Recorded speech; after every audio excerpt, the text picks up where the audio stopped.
హెల్తీగా ఉండాలంటే మనం తీసుకునే డైట్ అనేది హెల్తీగా ఉండాలి. హెల్తీ డైట్ ఇదైతే వింటూనే ఉన్నాం సహజంగా. కానీ వాస్తవం కూడా. ఆ! కానీ ఈ మధ్య బ్రెయిన్ డైట్ అనే పదం అయితే వినబడుతోంది. ఏంటి సార్ అసలు బ్రెయిన్ డైట్ అంటే ఏంటి? ఇప్పుడు మనం ఇంతవరకు ఈ ఆరోగ్య ప్రమాణాలు కోసం ఆకర్షించే వాళ్ళందరూ కూడా కొంచెం డైట్ మీద పడింది దృష్టి. ఇది అవును. సంతోషకరమైన పరిణామం. హ్మ్. అయితే ఏమిటి, ఇంతవరకు ప్రాచుర్యంలో ఉన్న డైట్లు అంటే ఏమిటి?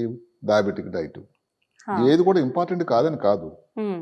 బ్రెయిన్ డైట్, డయాబెటిక్ డైట్ కానీ, లేకపోతే కిడ్నీ డైట్ అని, కిడ్నీలో ఏదైతే కిడ్నీ ఫెయిల్యూర్ అని రావడం, మూత్రపిండాలు వ్యాధుల వల్ల కూడా కొంతమంది హ్మ్. ఈ లివర్ గురించి ఈ మధ్య కాలంలో ఎక్కువగా లివర్లో ట్రాన్స్ప్లాంటేషన్లో లివర్ వ్యాధులు, మద్యం సేవించడం ప్రాబ్లం వచ్చిన తర్వాత లివర్ డైట్ అని, ఇట్లా చాలా డైట్లు, heart diet, hypertension diet అని, ఓకే. అంటే బీపీ ఉన్న వాళ్ళందరూ వాడాల్సినవి.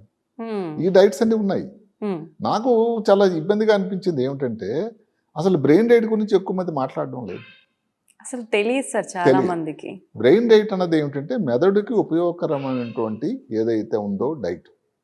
హ్మ్. ఇది 41 సంవత్సరాల అనుభవంతో నేను నమ్ముకునేటువంటి ఈ శాస్త్రం, ఏది వైద్య విధానంలో ముఖ్యంగా న్యూరో సర్జరీ గురించి, బ్రెయిన్ గురించి హ్మ్. నాకు కొన్ని దాన్ని ఉపయోగకరమైన మాటలు చెప్పడం అనేది భావ్యంగా నేను భావించి ఈ ప్రోగ్రాం చేస్తున్నాం. ఓకే. బ్రెయిన్ అంటే ఇప్పుడు ఏమిటంటే శరీరంలో జరిగేటువంటి ప్రతి పని, హ్మ్. అక్కడ భాగ్యవంతుడు, పేదవాడు, శ్వేతజాతీయుడు, నల్లజాతీయుడు అని కాదు. అవును. మీరు నడుస్తున్నారు, ఆలోచిస్తున్నారు, క్యాలిక్యులేషన్ చేస్తున్నారు, గాలి తీసుకుంటున్నారు. ఈ మేధా సంపత్తి వీటన్నిటికీ ముఖ్యమైన హెడ్ క్వార్టర్స్ బ్రెయిన్ కదా. అవును సార్. బట్ అలాంటి బ్రెయిన్కి అంటే ఎంత పని చేసి అలసిపోతుంది అవయవం. మనం ఇప్పుడు స్కూటర్ ఏముంది, హ్మ్. మోటార్ సైకిల్ ఉంది, కారు ఉంది, దానికి ఫ్యూయల్ కావాలా, ఇంధనం. అవును. అంటే బ్రెయిన్కి కూడా అలాంటి ఇంధనమే కావాలి.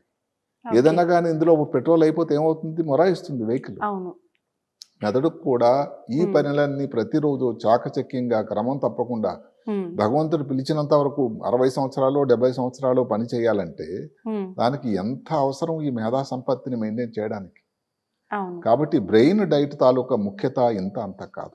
హ్మ్. ఇందులో ఏదో స్పెషల్ డైట్లు ఇంకెక్కడికో వెళ్ళి మధ్యధరా పర్వతాలకు వెళ్ళి అక్కడ నుంచి ఏదో పట్టుకురావాల్సిన అవసరం లేదు. ఓకే. అదే కాకుండా ఇందులో శాకాహారులు, మాంసాహారులు అందరికి కూడా సరిపోయినటువంటి ఉన్నాయి. ఎవరు కూడా ఎవరైనా క్రిటిసైడ్ చేయడానికి లేదు. హ్మ్. ఇప్పుడు కాబట్టి మామూలుగా అంటే మనం రెగ్యులర్‌గా తీసుకునే ఫుడ్డు అది సరిపోదా సార్? సెపరేట్‌గా అంటే బ్రెయిన్ డైట్ అనేది? అంటే కొన్ని పదార్థాలు, హ్మ్. కొన్ని పదార్థాల్లో ఏమిటంటే కొన్ని మెదడుకు సంబంధించిన ఏదైతే మినరల్స్, ఇప్పుడు ఏమిటి పనిచేసేవి మెదడుకి, హ్మ్. కొన్ని విటమిన్లు కావాలి, హ్మ్. మినరల్స్ కావాలి, లవణాలు కావాలి. అవును. అదే కాకుండా ఈ పాలిఫెనాల్స్ అని వచ్చాయి ఈ మధ్య, హ్మ్. ఫ్లేవనాయిడ్స్ అని వచ్చాయి, ఒమేగా 3 ఫ్యాటీ యాసిడ్స్ అని వచ్చాయి. అవును. ఇవన్నీ కొన్ని కొన్ని విషయాల్లో సమృద్ధిగా ఉన్నాయి. ఓకే. కాబట్టి మెదడుకు సంబంధించి మెదడు తాలూకు ఆరోగ్యం బాగా ఉండడాలంటే ఇవన్నీ తీసుకుంటే ఉపయోగకరం. హ్మ్. ఇప్పుడు శాకాహారులే తీసుకోండి. ఓకే. ఉదాహరణకి సింపుల్ అండి, ఏది మనం వాడేటువంటి పాలక్, స్పినాక్ హ్మ్. అంటాం ఇంగ్లీష్లో. దానిలో సమృద్ధిగా ఉంటాయట. ఏది విటమిన్ ఇ, ఓకే. లేకపోతే విటమిన్ కే, హ్మ్. అదే కాకుండా ఇప్పుడు బీటా క్యారోటీన్ ఇవన్నీ ఉంటాయి. దీనివల్ల ఏమవుతుందంటే ముఖ్యంగా విటమిన్ ఇ ఏం చేస్తుందంటే హ్మ్. వయసును బట్టి ఏదైతే మెదడు లోపల కణాలలో డ్యామేజ్ అవుతుందో హ్మ్. దానివలన పార్కిన్సన్ వ్యాధి, లేకపోతే ఆల్జీమర్స్ వ్యాధి ఇలాంటి రావడానికి ఏజింగ్ ఫ్యాక్టర్ ఏదైతే వస్తుందో దాని మీద పనిచేసి హ్మ్. ఆ ఇబ్బంది రాకుండా తగ్గిస్తుందట. ఓకే. అదే కాకుండా దక్షిణ భారతదేశంలో ఈ ఆకుకూర తక్కువ దొరుకుతుంది. శాస్త్రం ఏం చెప్తుందంటే కాలే కూర, హ్మ్. మున్ముంగ్ కూర అని అంటారట. అది దక్షిణ భారతదేశంలో కన్నా మధ్య ప్రాంతంలో లేకపోతే ఉత్తర భారతదేశంలో జరుగుతుంది. హ్మ్. దగ్గరలో కూడా అది కూడా మన వాళ్ళు కూడా ఇక్కడ పండిస్తారని అనుకుంటున్నాను. హ్మ్. వీటిలో ఈ ఉపయోగకరమైనటువంటి సమృద్ధిగానే ఉన్నాయి. ఓకే. అదే కాకుండా అప్పుడు నేరేడు పండు అంటే అందరూ తీసుకునేది నేరేడు పండు, బెర్రీస్ అంటాం. అవును. ఈ బెర్రీస్ కూడా బ్లాక్ బెర్రీ, బ్లూబెర్రీ, స్ట్రాబెర్రీ. హ్మ్. ఈ మధ్యకాలంలో ఎవరో మాకు మిత్రులు చెప్తున్నారు, ఎక్కడ విశాఖపట్నం జిల్లాలోని హ్మ్. ఈ అరకు, లేకపోతే చింతపల్లి ఇలాంటి ప్రాంతాల్లో బెర్రీస్ పండిస్తున్నారట, స్ట్రాబెర్రీస్. ఇదేదో విదేశాల నుంచి, సూపర్. స్విట్జర్లాండ్ నుంచి రానక్కర్లేదు. ఆ! ఆ బెర్రీస్లో కూడా ఇవన్నీ కూడా విటమిన్ సి ఓకే. కానీ, విటమిన్ ఇ కానీ ఉండి, హ్మ్. అందులో ముఖ్యంగా ఉండేటువంటి కొన్ని పదార్థాలు ఈ ఆక్సిడేటివ్ స్ట్రెస్ అని ఉంటుంది బ్రెయిన్లో. ఆ! అంటే అందులో ఒక ముఖ్యంగా కనబడేది ఏమిటంటే ఈ ఆక్సిడేటివ్ స్ట్రెస్ వల్ల మెదడులో కణాలు డ్యామేజ్ అవ్వడానికి దోహదకారై దాన్ని నిరోధించాలంటే యాంటీ ఆక్సిడెంట్స్ అని కావాలి. ఈ ఓకే. యాంటీ ఆక్సిడెంట్స్ అన్నవి ఏమిటంటే కొన్ని మినరల్స్ ఉంటాయి దానికి, ఫ్రీ రాడికల్స్ అని. దాని పనేనండి నెగిటివ్ మాటలు, నెగిటివ్ పనులు చేయడం. హ్మ్. ఆ ఫ్రీ రాడికల్స్కి ఎదుర్కొని సన్నద్ధంగా ఉండి హ్మ్. చేసేటువంటి యాంటీ ఆక్సిడెంట్స్ అన్నది ఈ బెర్రీస్లో చాలా సమృద్ధిగా ఉన్నాయట. ఓకే. అదే కాకుండా అక్రోట్స్ అంటాం, వాల్నట్ అని, అవును సార్. చాలా పెద్ద కాస్ట్లీ ఫ్రూట్, ఇప్పుడు విరివిగా దొరుకుతూ ఉంది అది. హ్మ్. అందులో ఈ ఒమేగా 3 ఫ్యాటీ యాసిడ్స్, అందరూ అనుకుంటారు ఒమేగా 3 ఫ్యాటీ యాసిడ్స్ అయితే మాంసాహారంలోనే తీసుకునే మాంసాహారంలో ఉంటుందని. హ్మ్. లేదండి, ఇందులో ఉండేటువంటి ఆల్ఫా లినోలిక్ యాసిడ్ అన్నది హ్మ్. ఎంత ప్రాచుర్యం అండి, ఎంత ఉపయోగకరం. ఓకే. సేమ్ ఏదైతే మెదడులో ఉన్నటువంటి కనెక్షన్స్ ఉంటాయి, ఆ కనెక్షన్ అంటే ఏమిటి, ఒకదానికి ఒకటి పలకరింపులు ఉంటాయి హ్మ్. నర్వస్ సిస్టంలో. వాటి పలకరింపు కోసం ఏదైతే దోహదకారైనటువంటి వీటిని తయారు చేస్తూ ఉంటుందట. ఇవి ఓకే. వెజిటేరియన్స్ తీసుకోండి. అయితే తర్వాత డ్రై ఇప్పుడు మనం ఫ్రూట్స్. కొన్ని డ్రై ఫ్రూట్స్ అవన్నీ మనం చెప్పుకుందాం. హ్మ్. ఇంకా మాంసాహారంకి వస్తే ఇప్పుడు అందరూ మళ్ళీ అనుకుంటారు మాంసాహారం గురించి చెప్పటం లేదు అని. మాంసాహారం వస్తున్నాం మేము. ఎగ్ అండి, రోజుకు ఒక ఎగ్గ తీసుకుంటే దానిలో ఉండేటువంటి కొలీన్ అన్నటువంటి పదార్థం అసలు ఓకే. ఎంత ఉపయోగకరం అని అంటే, హ్మ్. దాని వలన ఈ మెదడు తాలూకా గ్రోత్ పెరుగుతూ ఉంటుందట. పూర్తి ఎగ్గా సార్? పూర్తి ఎగ్. హ్మ్. దాంట్లో ఉండేటువంటి కనెక్షన్స్ ఇందాక మనం చెప్పుకున్నటువంటి అవును. ఏదైతే న్యూరాన్స్ మధ్యలో కనెక్షన్, సమాచార వ్యవస్థ, హ్మ్. బ్రెయిన్లో కొన్ని బిలియన్స్ ఉన్నాయి న్యూరాన్స్ అని. ఎవరు లెక్క పెట్టలేదు ఇంతవరకు హ్మ్. ఎన్ని ఉన్నాయని. అందులో ఏదన్నా కానీ నశిస్తూ ఉంటే దాని తాలూకు ముఖ్యత. ఎందుకంటే బ్రెయిన్ భగవంతుడు ఎలా తయారు చేశాడంటే, ప్రతి ఏరియా ఒక పని కోసం నిర్దేశించాడు ఆయన. ఒక పని వాసన కోసం, ఒక పని కంటి చూపు కోసం, ఒక పని వినడానికి, ఒక పని వాక్శుద్ధికి, మాట చాతుర్యానికి, తెలివికి, జ్ఞాపక శక్తికి, ఇట్లా హ్మ్. వీటన్నిటి మీద కూడా ఈ కనెక్షన్స్ అనేది చాలా ముఖ్యం. ఏదైనా సమాచారం, ఇప్పుడు మాటకు మొబైల్ లేని రోజు నాడు ఎంత కష్టం అయ్యేదంటే ఎక్కడ తను మాట్లాడాలని. అవును. ఇప్పుడు అంత గొప్ప వ్యవస్థ, ఈ కనెక్షన్ వ్యవస్థ ఎప్పుడో సృష్టికర్త మెదడులో అమర్చాడు. హ్మ్. ఈ కనెక్షన్స్ కానీ ఏ కారణం వల్ల డ్యామేజ్ అయితే ఇబ్బంది మనం అర్థం చేసుకోవచ్చు. అవును. కాబట్టి ఈ మనం చెప్పినటువంటి అక్రోట్ కూడా దానివల్ల ఉపయోగం. హ్మ్. ఈ కొలియన్, కోడిగుడ్డు గురించి మాట్లాడుకుంటున్నాం. అవును. అదే కాకుండా మాంసాహారులు తీసుకున్నటువంటి మాంసం, హ్మ్. ఇందులో చిన్న తేడాల శాస్త్రం ఏం చెప్తుందంటే, ల్యాంబ్ అంటే హ్మ్. ఏమిటి, లేత గొర్రె నుంచి మాంసం అట. ఈ ఓకే. పోర్కు, బీఫ్ ఇవన్నీ రెడ్ మీట్, వైట్ మీట్ అని 2 రకాలు ఉంటాయండి. ఆ! రెడ్ మీట్ అన్నది ఇప్పుడు ఇదే మనం చెప్పుకున్నటువంటి ల్యాంబ్ కానీ, పోర్క్ కానీ, బీఫ్ కానీ రెడ్ మీట్ అంటారట. హ్మ్. వైట్ మీట్ అంటే చికెను, వీటిలో వచ్చేది. వైట్ మీట్ అంత శాస్త్రం కాదట, ఉపయోగకరం కాదు. ఓకే. ఏదైతే ఉందో ముఖ్యంగా ల్యాంబ్ ఏదైతే లేత గొర్రెను తీసుకునేటట్టయితే దానిలో క్యాలరీస్ తక్కువ ఉంటాయి, హ్మ్. దానిలో కొవ్వు పదార్థాలు తక్కువ ఉంటాయి, దానిలో ఉండేటువంటి ఉపయోగకరమైనటువంటి మెదడుకు సంబంధించినటువంటి మేత అంతా అందులో ఉంటుంది. హ్మ్. అలాగే ఇంకొకటి ఉంది ఏమిటంటే సాల్మన్ ఫిష్ అని, అంటే చాలా ఫ్యాటీ ఫిష్ అని. Omega 3 fatty acids, fish liver oil అంటాం మనం. అవును సార్. సమృద్ధిగా ఉండేటువంటి గొప్ప సోర్సు ఇది.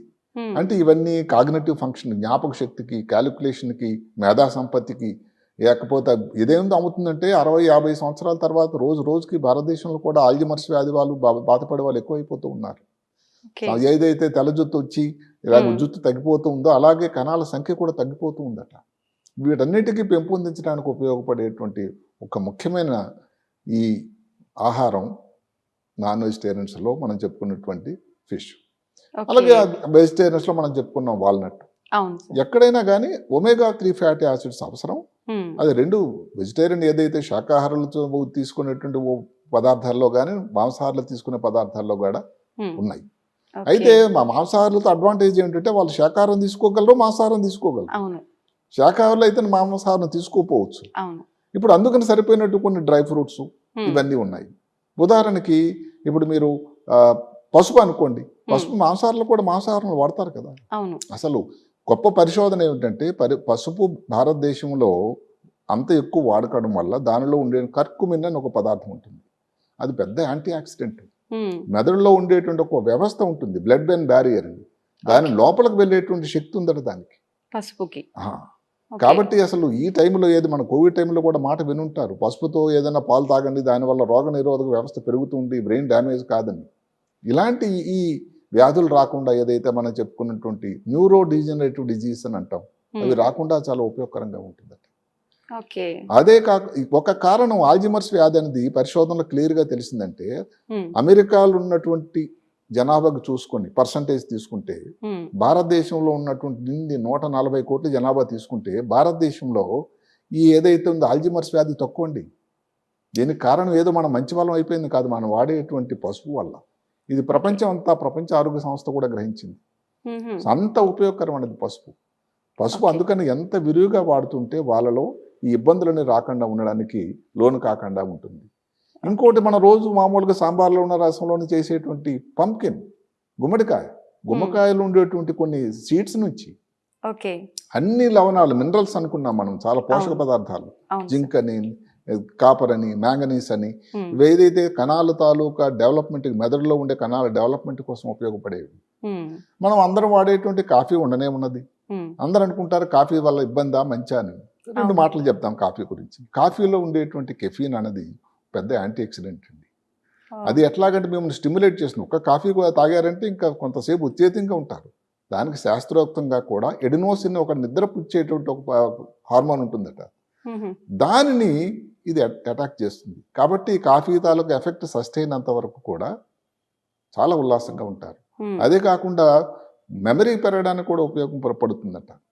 ఎందుకంటే ఉత్తేజంగా ఉండడానికి పెరుగుతూ ఉంటుంది దాంట్లో. ఎందుకంటే కాఫీ వల్ల హ్యాపీ హార్మోన్స్ అని ఉంటాయి, డాపమిన్ అని, సిరటాన్ అని మెదడులో తయారవుతాయి.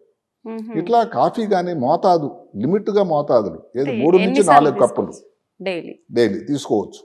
కానీ 3 నుంచి 4 కప్పులు కానీ ప్రతి సంవత్సరాలు కూడా ఎక్కువ సంవత్సరాలు తీసుకోవడం అన్నది మంచిది కాదేమో. ఏదన్నా మితం అన్నది మంచిది. అలాగని రాత్రి మీరు పడుకునే ముందు కాఫీ తీసుకోవడం కొంతమందికి అలవాటు. దానివల్ల మీ నిద్రభంగం అవుతుంది. నిద్రభంగం అయితే మళ్ళీ మీకు ఏదైతే ఉందో దానివల్ల ఈ ఆల్జిమర్స్ ఇవన్నీ ప్రాబ్లమ్స్ కూడా రావడానికి ఒక కారణం ఏదైతే ఉందో మనం చెప్పి ఒక్క బ్రెయిన్ డైట్ వల్ల కాదు, వ్యాయామం కానీ, నిద్ర కానీ ఇంకా చాలా ఉన్నాయి. అవి కూడా ముఖ్యమే మెదడు తాలూకు ఆరోగ్యానికి. కానీ ఏ టైంలో తీసుకోవాలి, ఎంత మోతాదు తీసుకోవాలి అన్నది కూడా ఒక ముఖ్యమైన అంశం. అదే కాకుండా డార్క్ చాక్లెట్, దానిలో ఒక ఇది ఉంటుంది ఫ్లావనాయిడ్స్ అని. అది అసలు ఎంత ఉపయోగకరం అన్నట్టు దాంట్లో ఇప్పుడు వచ్చినటువంటి కొత్త పదానం ఏంటంటే బ్రెయిన్ గట్ యాక్సిస్ అని. అంటే దీనికి ఏది నమ్ముతారా, పొట్టలో ఉండేటువంటి ప్రేవులకి బ్రెయిన్కి కనెక్షన్ ఉందట. ఇప్పుడు ఈ డార్క్ చాక్లెట్ తీసుకునేటట్టయితే దాని మీద గట్టలో దానికి పొట్ట లోపలికి వెళ్ళి దాన్ని స్టిమ్యులేట్ చేసి ఏదైతే ఉందో బ్రెయిన్ మీద ఉండేటువంటి దుష్పరిణామాలని ఎదుర్కొంటూ ఉంటుందట. కాబట్టి డార్క్ చాక్లెట్ కూడా ఉపయోగకరమైంది మామూలు చాక్లెట్ కన్నా. లాస్ట్లో ఇంకొకటి ఇప్పుడు కొత్తగా ఇప్పుడు మనం వాడుతున్నది ఏమిటంటే, మనం చెప్పుకున్నాం పంప్కిన్ సీడ్స్, ఇవి కాకుండా ఇంకా కొన్ని ఫ్రూట్స్ ఒకటి ఆరెంజే తీసుకోండి సింపుల్ గాను.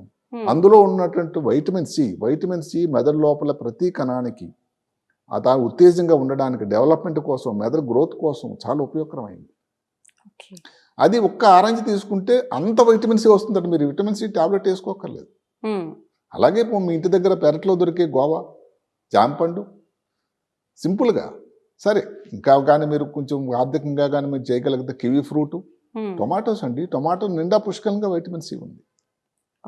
ఇందాక చెప్పుకున్నటువంటి ఏదైతే పసుపు గురించి కూడా దాంట్లో ఉండేది ఇంకా బ్లడ్ బ్రెయిన్ బ్యారియర్ నుంచి వెళ్ళడమే కాకుండా బ్రెయిన్ న్యూరోట్రాఫిక్ ఫ్యాక్టర్ అని ఒకటి ఉంటుంది. అంటే మెదడు లోపల కొత్త రకం కణాలు మెదడు తాలూకా పరిణామం పెరగడానికి, మెదడు తాలూకా సైజు పెరగడానికి, కణాల తాలూకా డిస్ట్రక్షన్ ఇది నాశనం కాకుండా ఉపయోగపడడానికి ఉండేటువంటి పదార్థం కూడా ఉంది.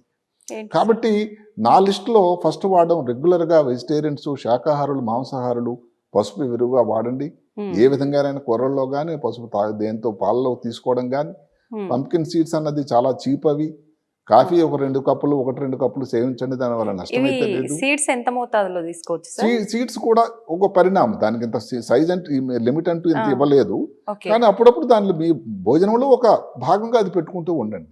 అక్రోట్స్ అన్నది చాలా చాలా అసలు దాంట్లో ఏంటంటే ఒక అక్రోట్ తీస్తే 1 ounce అక్రోట్లో ఆల్ఫా లినోలిక్ యాసిడ్స్ అన్ని విపరీతంగా ఉన్నాయి.